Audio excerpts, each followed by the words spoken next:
açılır burası. Basın şurayı açar. O bir gelse yapar.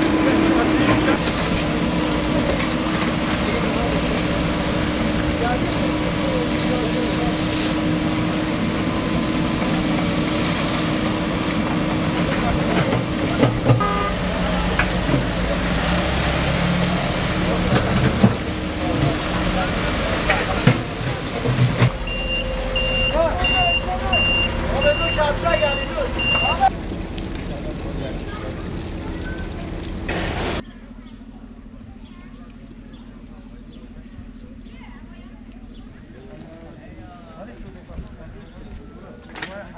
Gibidir zaten.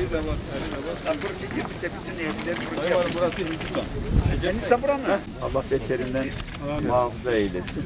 Onun için hep birlikte el ele vereceğiz komşularımızla, kamu kurumlarımızla yaralarımızı en hızlı şekilde sarmaya ve mevzuat çerçevesinde ödenmesi gereken, yapılması gereken ne varsa onların süreçlerinde inşallah başlatırız.